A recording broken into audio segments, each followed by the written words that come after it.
They used some tricks of the trade to rescue the toddler after the parents locked their keys in the vehicle. And the good news is the baby was not hurt. The inmates had been repairing medians nearby, and now they're considered the heroes. So thanks to them for that. And thank you for joining us on this Monday, President's Day. I'm Dana Perino. Here's Shep. Ex-congressman to ex-con. The disgraced former lawmaker Anthony Weiner is out of prison, but he's not out of the woods. Cameras caught up with the serial sexter at his new digs in a halfway house in the Bronx. And it appears Carlos Danger may already be living on the edge, seeming to break the house rules on day one. Reporting begins now. Now, Shepard Smith reporting live from the Fox News deck. Was it a hate crime or a hoax? Chicago police say they want answers from the actor Jussie Smollett after their investigation into his alleged assault took a major turn. Last month, Smollett claimed that two masked men beat him, yelled racist anti-slurs at him, put a rope around his neck, and splashed him with a chemical. He's black, he's openly gay, and he's a star on the Fox television series Empire.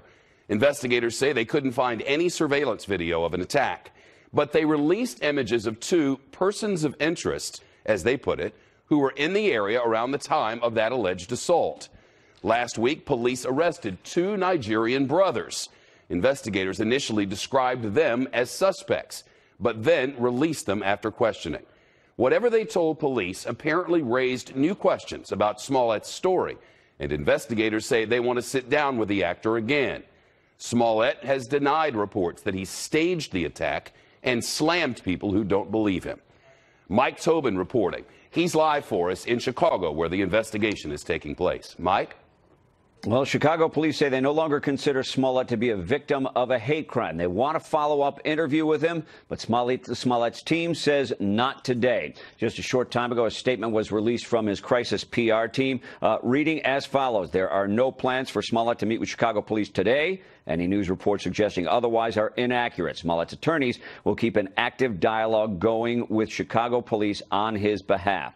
All of this follows the interrogation of the Osundairo brothers from Nigeria. The anonymous sources said Smollett paid them to stage the attack. They rehearsed it, and there's now physical evidence to back that up. The official police channels will only say that enough evidence was developed in the interrogation of the two brothers to let them go. Chicago police are now repeating this desire for a follow-up interview. You had a lot of people who were touched by the allegations of this attack that had elements of homophobia, race, and politics involved in it. A lot of people became very angry. Senator Kamala Harris was one of those who called this a modern-day lynching just a short time ago. When questioned about this, she says she wants to hear all of the information with the completion of this investigation, and will only comment after that. Shep?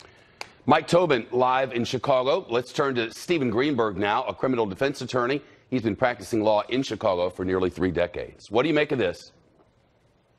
Well, it's an interesting case. You know, usually they don't bring people in, interrogate them, and then release them and say that the alleged victim is now maybe a suspect in something. What they're looking at here is an obstruction charge of some kind, making a false report to the police. As some of the reporting goes, well, let's ask it this way. If, in fact, he did stage this and file a false report, what can happen? Well, it would be obstruction, or it would be some kind of a disorderly conduct charge. It would be a Class 4 felony under Illinois law. They would present the case to a grand jury. If a grand jury returned an indictment, he would be arrested. He would be prosecuted. He could be looking at anything from probation or going to the penitentiary. There is no grand jury at the moment, we're told. The police say they need to speak with Jussie Smollett. That's their next step. Does he have to go speak to them if they want to talk to him? And if not, what avenues do the police have? Well, he doesn't have to speak to them. I mean, every citizen has a right to remain silent, and that can't be held against you. The police can't introduce that to the grand jury. They can't introduce that fact at your trial. The way it works here in Cook County is we always have a grand jury seated. They're seated by the month. So if the police think that they have a case, they contact the state's attorney's office. Now, I know, Shep, that the state's attorney's office was involved last week. I actually was sitting in a courtroom when they came in to get a search warrant signed by the judge for the two brothers for where one of them was living. but they would present the case to the prosecutors. If the prosecutors wanted to go forward, they then would present the case to the regularly sitting grand jury, which sits 2 or 3 days a week, and then there'd be an announcement of an indictment, an arrest, and so forth. What do you know, if anything, about the statements of the two brothers? Well, all I know is whatever they told the police were able to verify, and based on that, they decided that these two brothers were not the attackers, and that likely no attack took place. There are reports that one of the brothers bought the rope. Fox News can't confirm that, but those reports are out there in a lot of places. If that happened, and if continuing this same theory that the police are now working under, if he sent the note to himself back in the day, it was last month, if he sent that note to himself, are there charges for that as well? Well, you could send mail to yourself, so I wouldn't think there would be charges for that unless he reported that to the police. But it's interesting because the two brothers would be, for lack of a better term, co-conspirators. So they must have cut some kind of a deal with these brothers to cooperate and keep themselves from getting charged in a staged event. If you were advising, would you tell Jussie Smollett, get in there and talk to police, or stay away from police? You know, he has some really fine lawyers. I don't want to suggest what they should or shouldn't do, but it's not looking that good for him, I would say that. And the general saying is people don't talk themselves out of criminal charges. Stephen Greenberg, good of you. Thank you. Thank you. Breaking news, and President Trump is about to take off on Marine One from Mar-a-Lago down in the Palm Beaches. You can see the chopper there at screen left. He's traveling down to Miami, so a quick flight south, where he's set to talk about the crisis in Venezuela. Right now, thousands of people in that country are starving, we're told, and are marching toward the Venezuelan border, where the United States dropped off humanitarian aid. But the dictator Nicolas Maduro, and disputed president there, ordered the armed soldiers to stop the crowds from getting to the aid, which he calls crumbs from the United States designed to undermine his government. More on that later. President Trump's speech on Venezuela live in the next hour on Fox News. Ahead, President Trump calls it treason. The president reacting to a new interview with the former head of the FBI, Andrew McCabe. And McCabe's claim that the Deputy Attorney General talked about giving a constitutional amendment to push out the president. That's coming up as reporting continues on this President's Day Monday.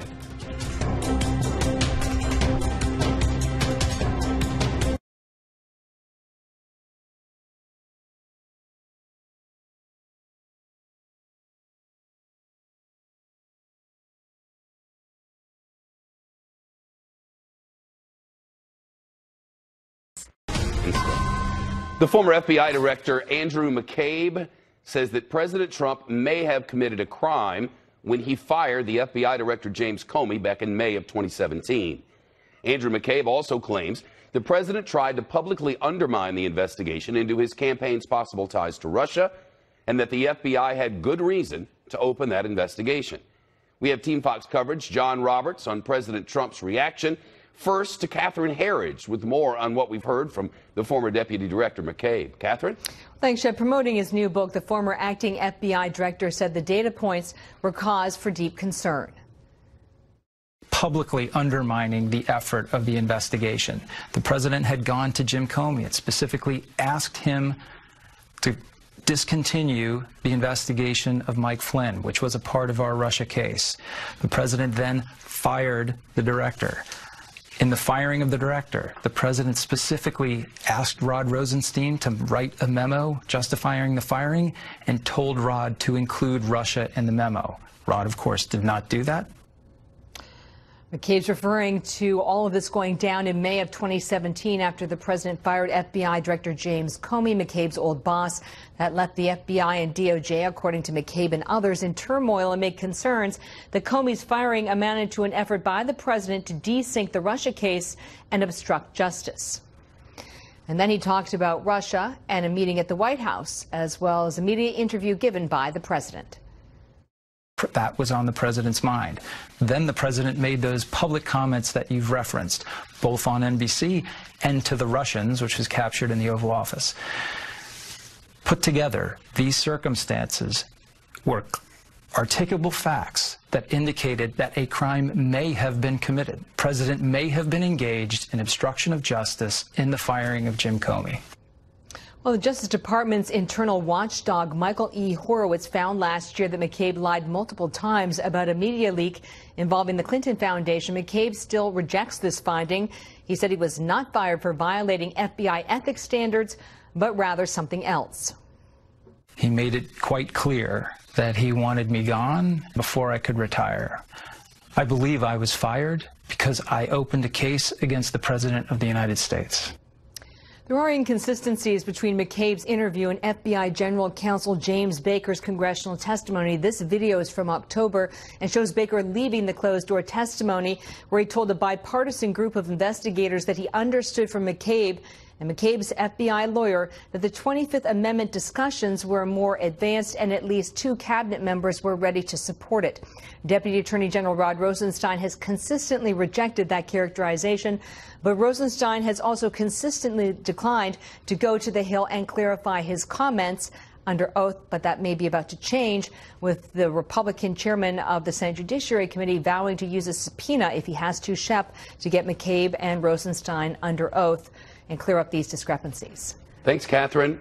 You're welcome. Catherine Harrods reporting from Washington. Team Fox coverage continues. John Roberts reporting. He's live at the White House. Hey, John. Shep, good afternoon to you. President Trump clearly not happy with the tale that Andrew McCabe is telling, taking aim at McCabe this morning, along with Rod Rosenstein, who submitted his resignation as the Deputy Attorney General weeks ago, but who is still working at the Department of Justice. The president tweeting this morning, quote, "Wow, so many lies by now disgraced acting FBI Director Andrew McCabe.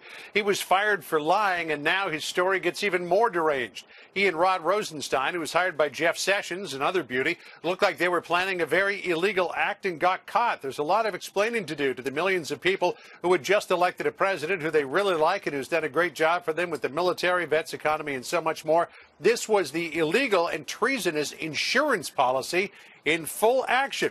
White House officials also with a very harsh assessment of Andrew McCabe today. Listen to Mercedes Schlapp here. McCabe has no credibility. He was obviously fired by the FBI. We know he's lied on multiple occasions, including under oath, and he's a partisan hack. So he's trying to sell a book, but the mere fact is that he's a liar. As Catherine Harrods was mentioning, Lindsey Graham wants to get both McCabe and Rosenstein before his Senate Judiciary Committee. I checked with Graham's office today. No word on when they might schedule that hearing for, at least not just yet. Shep? New reaction from the president, John, about declaring an emergency at the border? Yeah, well, not only reaction from the president, but a reaction right across the street from the White House. There were a number of coordinated protests across the country today, including one in Lafayette Park. There you see it. White House officials insisting, though, that opposition to the president's emergency declaration has got nothing to do with what is pragmatic or proper, but it's all about politics. Listen to Steve Miller here. I guarantee you this. If Donald Trump had said he's invoking the National Emergency Military Construction Authority to build a security perimeter in Iraq or Afghanistan or around a military installation in Syria, there would not have been one word of objection from Congress. This is defending our own country. We should mention that the motorcade has just arrived at Mar-a-Lago for the helicopters to transport the president down to Miami, and the speech that he'll be giving about Venezuela, and that will be an interesting one in which he will make a lot of news. Democrats, meanwhile, in Congress say they're going to introduce legislation when they get back from the week off to block the president's emergency declaration. Public Citizen has already filed a lawsuit in district court here in Washington, D.C. The ACLU plans to file a suit as well. And later on today, we expect that the Attorney General of California, Javier Becerra, will lead a multi-state charge against the president's emergency declaration. Here's what Becerra said earlier. We'll be filing today, President's Day, unfortunately, and we'll be joined by at least a dozen states. The separation of powers being violated, we're going to go out there and make sure that Donald Trump cannot steal money from the states and the people who need them, since we paid the taxpayer dollars to Washington, D.C. to get those services. Now, White House officials believe that they are on solid legal ground with the money that would be unlocked by the emergency declaration. And keep in mind that there's only one particular pot of money that the president needs the emergency declaration for, and that's the military construction money. The rest of it he can get quite easily. Here's Mercedes Schlapp again. In those pots of money, we can start building immediately. We can start working with our contractors. The president met last week with a general from the U.S. Army Corps of Engineers to get this process going. The president wants to move fast. He recognizes that this problem has been festering for decades. Now, you're saying to yourself, okay, well, wait a minute, there's money the president can get right away. Let's count it out for you. There's the $1.37 billion that Congress gave him. There's $601 million in the Treasury Forfeiture Fund. There's about $300 million right now in the Department of Defense's anti-drug program. He can get that money right away. There's another $2.2 billion that they can reprogram within the DOD. That might take a little longer. And Shep, the only money that he needs that emergency declaration for is the $3.6 billion that's in the military construction budget. There's a chance he may not get his hands on that until the Supreme Court rules on all the legal challenges. Shep? John Roberts reporting live from the White House. Thank you, John. Thank you. Kelsey Barrett was engaged to be married when she disappeared months ago. She had a daughter just a year old. Now her fiance is in jail, accused of murder. And Kelsey Barrett's parents say they think they know the motive. Plus, the first video of the disgraced former Congressman Anthony Weiner since he was out of prison. And while he's on the street, he's not yet free. The former New York Congressman Anthony Weiner, released from prison where he was serving time for sexting a 15-year-old girl. The New York Post caught up with him outside a halfway house in the Bronx.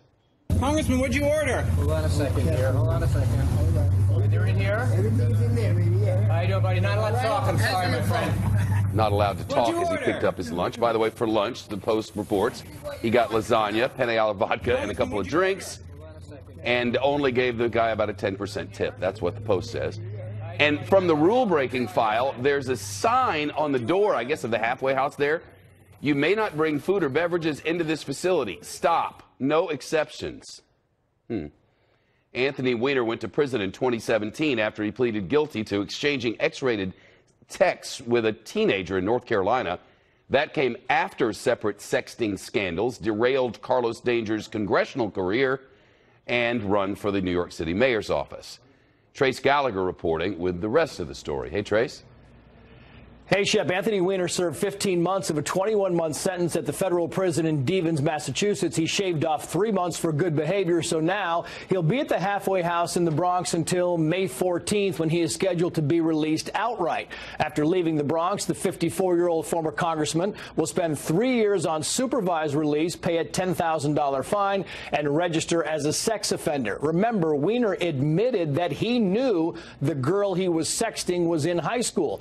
And right before he was sentenced in 2017, Weiner told the judge he, quote, has a sickness but does not have an excuse. We should note the man who delivered the food you were talking about to the Bronx halfway house is named Carlos. And when Carlos was told who he delivered the food to, he wasn't very happy. He called Weiner a blanking pervert.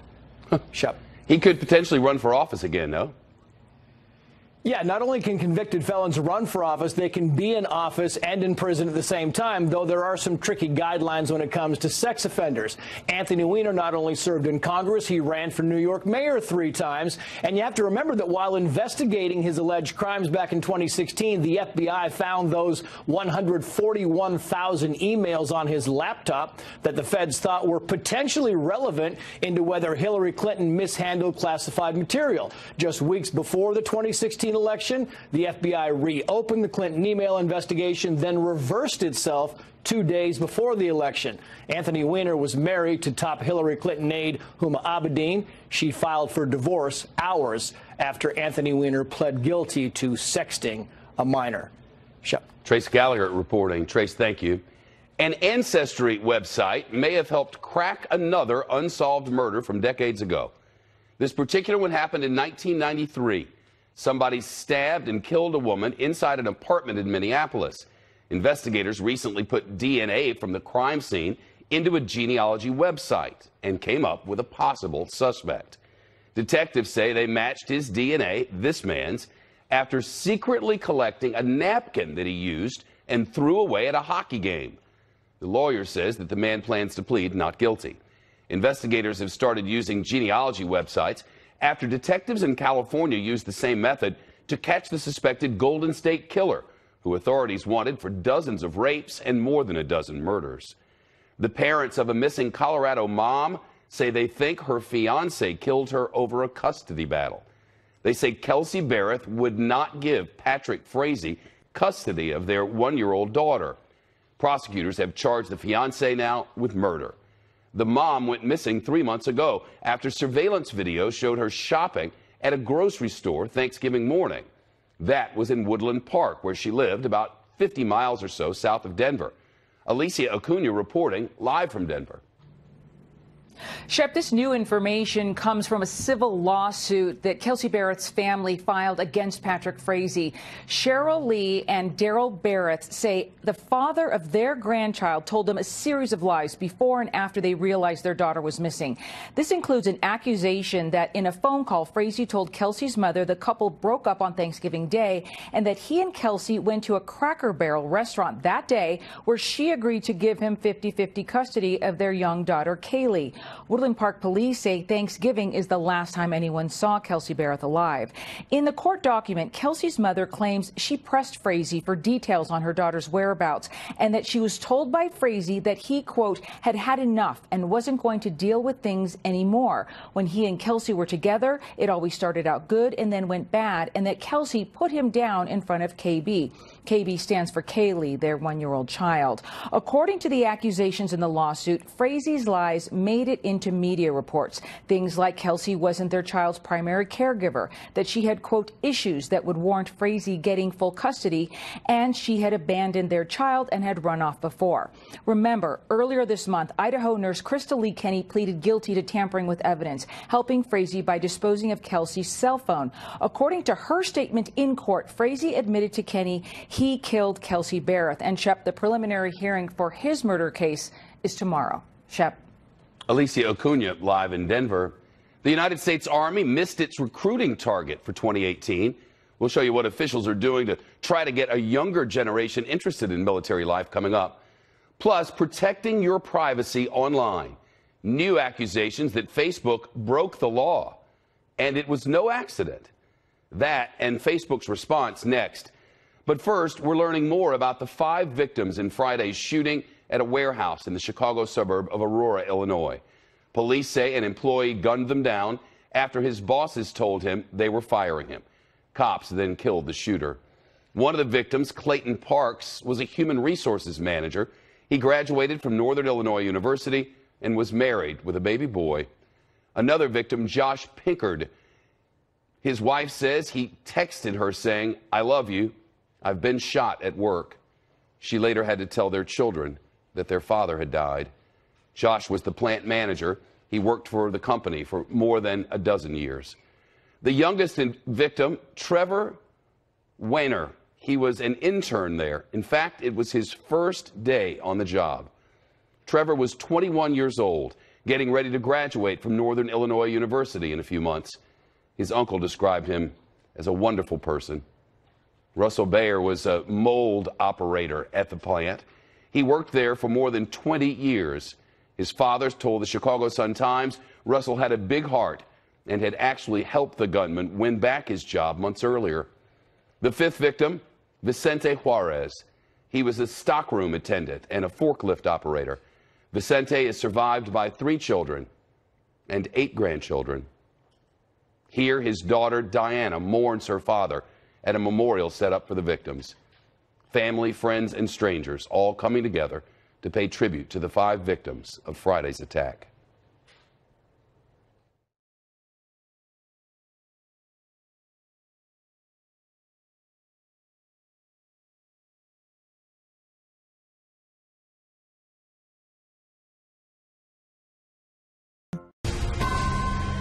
Lawmakers in the United Kingdom are calling for tougher rules for tech giants that they accused of acting like digital gangsters, specifically Facebook. The report from Parliament names Facebook and claims that Facebook intentionally broke privacy and competition laws. Facebook executives say they share lawmakers' concerns about false news and election integrity and are open to meaningful regulation. Fox News and Facebook have a partnership to deliver news on Facebook Watch. Fox News is solely responsible for its content and production. Senior Foreign Affairs correspondent Greg Palcott reporting. He's live tonight in London. Greg?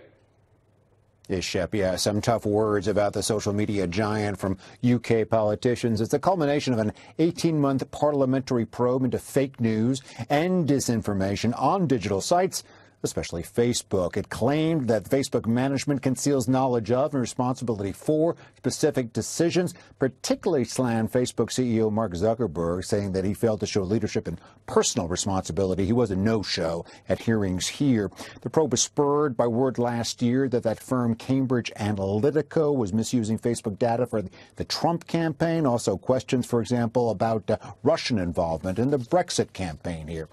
Its aim is to influence public policy. Remember, the UK and the EU have some pretty strong digital privacy laws. There are similar laws now being considered in the U.S. As for Facebook, an executive here said, and I quote, "We share the commitment and concern of the committee about false news and election integrity." The executive also said that Facebook was open to meaningful regulations. It looks like there could be some more coming their way. Shep. Greg Palcott live in London. Army officials are rethinking how they bring in new soldiers after they missed their recruitment goal last year. They say they fell about 6,500 short of their target. That's for the first time in more than a decade. So now they're taking a new approach, including social media and hip hop, as they try to attract a younger generation. Jennifer Griffin reporting live from the Pentagon. Hey, Jen. Hi, Shep. Well, 70% of those of military age are not fit to serve. And for the first time since 2005, the Army missed its recruiting goal last year. Most of those who did sign up came from the South and Midwest, not from coastal cities. So two young Army recruiters came up with this hip-hop video. Loyalty, duty, respect, selfless service, earn more. Don't be a hostage to college, paying a mortgage, honor, integrity, personal courage, eating up beer like a bowl full of porridge. I'm above all, supporting and serving, I'm soaring. Confidence is pouring. The Army, king of the jungle, roaring. They're targeting gamers at video game conventions through esports instead of using cold calls and talking to coaches. In cities like Los Angeles, Boston, and Chicago, the recruiters weren't reaching young people. This hip-hop video is the brainchild of Sergeant First Class Arlando Sutton and Jason Locke. Both served in Iraq. Sutton grew up poor in Norfolk, Virginia. Locke worked at Blockbuster when he was recruited. They wanted to explain how the Army changed their lives. I think we've used Uncle Sam for 104 years. I want you. So I think that type of deal is kind of played out. And yes, going to baseball games, that is good. We still do that. We still do the old school type of way, but we're just trying to, regain traction. Now we have social media, we have Instagram, Facebook. We're trying to take over ownership of all of this information to pass out the Army's message, telling a little bit of Army story and saying, hey, if you give everything you got, the Army would change your life. Sergeant Sutton's first hip-hop video about Army life had 1.2 million views, Shep. Everybody a fan of this or not so much? Well, there are critics. There has not been much criticism here in the U.S. Making a rap video is really an updated version of the Be All That You Can Be ads that we grew up with on television. But in the U.K., the Army, which is also having trouble recruiting after so many years of war, is facing a backlash for putting an ad inside the February issues of the Xbox and PlayStation magazines. Critics say they are targeting kids who play video games and are not yet 18. For years, the Army in both the U.S. and U.K. have used video games such as America's Army and Call of Duty to make military service look fun. Critics say they are targeting minors and desensitizing them to killing. This hip-hop video campaign in the U.S. is different, according to Army leaders, because it's talking about the 100-plus Army jobs that you can be trained for that don't involve using a rifle. Shepard. Love it. Jen, thank you so much. Some of the Democratic presidential contenders are on the road today. Senator Elizabeth Warren holding an organizing event in Los Angeles. But the big focus is on the early voting states. Senator Kirsten Gillibrand and the former Congressman John Delaney are both in Iowa. Senators Kamala Harris, Cory Booker, and Amy Klobuchar are all in New Hampshire, as is Peter Doocy, who's live this hour in Concord. Hello, Peter. Shep, candidates here are being confronted with questions about whether or not they were too quick to condemn the attackers in the Jussie Smollett case, including Senator Kamala Harris, who needed a minute to think about whether or not she stood by her previous comment that the attack was an attempted modern-day lynching. Which tweet? What tweet? About saying that it is a modern-day lynching, that... sorry. Yes, Jussie Smollett. Okay, so I will say this about that case. I think that the facts are still unfolding, and I'm very concerned about, obviously. Harris also told me that she is not a Democratic socialist when I asked if that was the direction she would need to go to be competitive here in New Hampshire, a state that in 2016 was won easily by a Democratic socialist, Bernie Sanders. Shep? How much talk about the Green New Deal, Peter? There's a lot, specifically how to pay for it. And Cory Booker, the senator from New Jersey, told me earlier today he thinks it's disingenuous to call the Green New Deal's new provisions too expensive. But this is the lie that's going on right now. As a guy who's a former mayor, it shows you can actually revive your economy and create a bold green future. We environmentally retrofitted our buildings, saved taxpayers money, created jobs for our community, and lowered our carbon footprint. Booker filled House parties with hundreds of curious New Hampshire potential primary voters, while Senator Harris is on her way right now to her first New Hampshire town hall as an official candidate. Shep? Peter Doocy live, Concord, New Hampshire. Coming up, President Trump is set to land in Miami, where he'll speak about the crisis in Venezuela as the United States prepares to defy the Venezuelan dictator and send in humanitarian aid. But first, the sailor whose celebration to end World War II was seen round the globe has died. Thousands spilled into Times Square to party after Japan surrendered on the 14th of August in 1954. A photographer captured that moment that one sailor, George Mendonça, celebrated by kissing a woman he'd never before met. She was a dental assistant in a nurse's uniform named Greta Friedman. She once said Mendonça didn't ask permission, and it wasn't a romantic moment. Several people later claimed to be the kissing couple, and it was many years before their identities were confirmed. Friedman died several years ago at 92. And Mendonça's family says he died yesterday in Rhode Island. He was 95.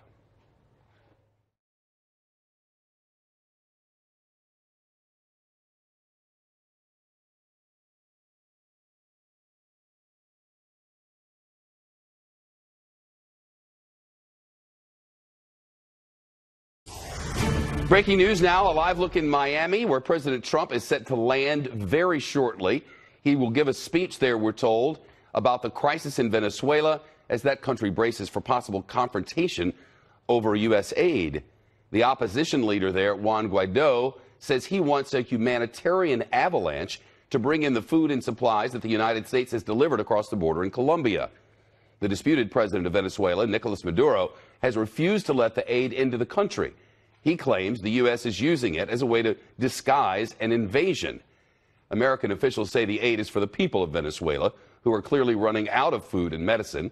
Most Western countries, including the United States, have recognized the opposition leader Guaido as the country's new leader. Phil Keating reporting. He's live at the arena in Miami. Phil? Shepard, not only do we expect the president to ramp up even more pressure on Venezuela, specifically the Maduro regime, and also stress what he calls the scourge of socialism. We just heard that message here minutes ago from Governor Ron DeSantis, as well as Florida's 2 U.S. senators, revving up this crowd of Venezuelan Americans and Venezuela immigrants. And they are very concerned, of course, because their homeland is spiraling into despair. Beyond the food and medicine shortages, which make for